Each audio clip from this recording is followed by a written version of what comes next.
एक गांव में मुन्ना लाल नाम का एक व्यक्ति रहता था। मुन्ना लाल अपने गांव का सरपंच था। उसकी दो बेटियां थी। एक का नाम अनीता था और दूसरी का नाम संगीता था।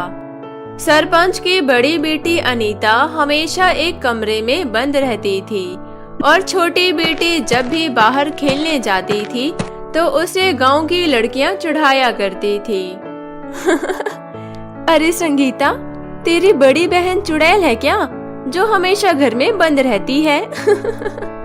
संगीता को जब गांव की लड़कियां चिढ़ाती थी तो वो गुस्से में घर जाकर अपने माता पिता से कहती थी, माँ, पिताजी, अनीता दीदी मेरे साथ क्यों नहीं खेलती? आप लोग उन्हें स्कूल भी नहीं भेजते हैं और मुझे रोजाना स्कूल जाना पड़ता है और सारे मेरा मजाक उड़ाते रहते हैं। वो पूरे दिन कमरे में बंद क्यों रहती है? गांव वाले कहते हैं कि वो एक चुड़ैल है। अनीता चुड़ैल नहीं है बेटी, तुम बाहर जाकर खेलो। अनीता की तबीयत ठीक नहीं रहती, इसलिए वो कमरे में बंद रहती है।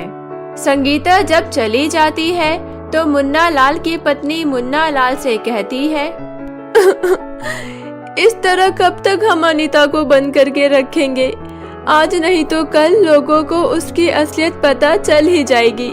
अच्छा होता कि मैं उसे पैदा ही नहीं करती। अब जो हो चुका है उसके लिए रोने का कोई फायदा नहीं। हीरा नगर गांव में एक जादूगर बाबा रहते हैं, हम उनके पास जाएंगे, शायद वो कुछ कर पाए। कल मैं अनीता को उसके पास लेकर जाऊंगा। अगले दिन मुन्ना लाल अनीता को लेकर जादूगर के पास पहुंचता है। क्या समस्या है बेटा?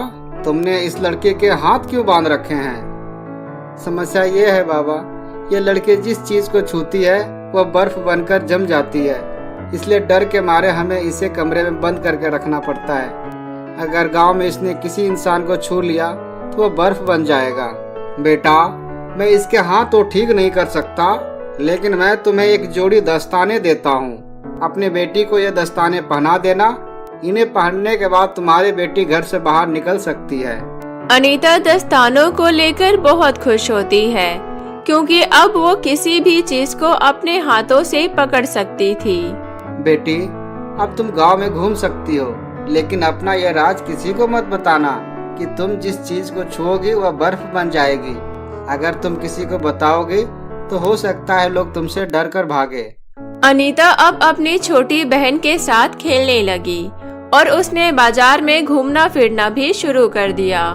अगर कोई उससे दस्तानों के बारे में पूछता तो वो कह देती थी कि हाथ गंदे ना हो, इसलिए वो दस्ताने पहनती है। सरपंच की बड़ी बेटी को बचपन से किसी ने नहीं देखा था और अब जब वो बाहर निकलने लगी तो लोग उसकी सुंदरता को देखकर आपस में उसकी तारीफ करने लगे। पहले गांव में पिंकी नाम की लड़की की सुंदरता के चर्चे हुआ करते थे, लेकिन अब सभी लोग अनीता के बारे में चर्चा करने लगे। अरे सुनो, तुमने सरपंच की बड़ी बेटी देखी है? कितनी खूबसूरत है। अपने हाथों की सुंदरता को बनाए रखने के लिए दस्ताने पहनती है। पिंकी को गांव के लोगों की बातें सुनकर बहुत चिढ़ होने लगी। हाथों की सुंदरता बचाने के लिए दस्ताने पहनती है? कहीं ऐसा तो नहीं कि हाथों की बदसूरती छुपाने के लिए दस्ताने पहनती हो? इसके दस्ताने तो मैं उतरवा कर रहूंगी। पिंकी का जन्मदिन आने वाला था। वो अपने जन्मदिन पर अनीता को बुलाने के लिए उसके घर पहुंची और अनीता से बोली, अनीता, कल मेरा जन्मदिन है और तुम कल रात मेरे जन्मदिन की पार्टी में जरूर आना। तुम आओगी ना अनीता? देखो, अब मना मत करना प्लीज। ठीक है, मैं आऊंगी। रात को अनीता पिंकी के घर गई। पिंकी कोल्ड ड्रिंक में कुछ मिला देती है और अनीता के पास जाकर कहती है, अरे अनीता, तुम तो कुछ ले ही नहीं रही हो, ये लो कोल्ड ड्रिंक पियो। अरे नहीं नहीं, कोई बात नहीं, मैं बाद में पी लूंगी। अरे पी लो और शर्माओ मत, अपना ही घर समझो। पिंकी इतना कहकर अनीता के हाथ में कोल्ड ड्रिंक की गिलास दे देती है और अनीता उसे पीते ही बेहोश हो जाती है। जब अनीता को होश आता है तो वो बिस्तर पर लेटी होती है और उसके हाथ में उसके दस्ताने नहीं होते। ये सब देखकर वो घबरा जाती है। अरे अरे, मेरे दस्ताने कहाँ गए? अनीता दस्ताने ढूंढने के लिए रूम में रखी अलमारी खोलती है। वो जैसे ही अलमारी को छूती है वो जम जाती है और वो घबराकर दरवाजों पर हाथ मारती है तो दरवाजा भी जम जाता है। अनीता खिड़की से कूदकर बाहर जाती है और उसे बाहर पिंकी मिलती है। उसके हाथ में दस्ताने होते हैं और वो अनीता से कहती है, कहीं तुम इसे तो नहीं ढूंढ रही हो? हाँ, मैं इन्हें ही ढूंढ रही हूँ। मेरे दस्ताने मुझे वापस कर दो प्लीज। नहीं करूँगी। मेरे दस्ताने वापस करो प्लीज, नहीं तो मैं मुसीबत में पड़ जाऊंगी। नहीं दूंगी, तू ऐसे ही घर जा। अनीता अपने दस्ताने लेने के लिए हाथ आगे बढ़ाती है और पिंकी अपने हाथ पीछे कर लेती है। अनीता गलती से पिंकी को छू लेती है। पिंकी बर्फ बनकर जम जाती है। गांव की एक औरत ये सब देख रही थी और वो अनीता से बोली, अनीता, ये तूने क्या किया? सुनो सुनो गांव वालों, अनीता चुड़ैल है। उसने जैसे ही पिंकी को छुआ वो जम गई। अनीता को गांव वालों के डर से वहाँ से भागना पड़ता है। भागते भागते वो जंगल पार करके नदी के किनारे आ जाती है। वहाँ उसे एक लड़का दिखता है।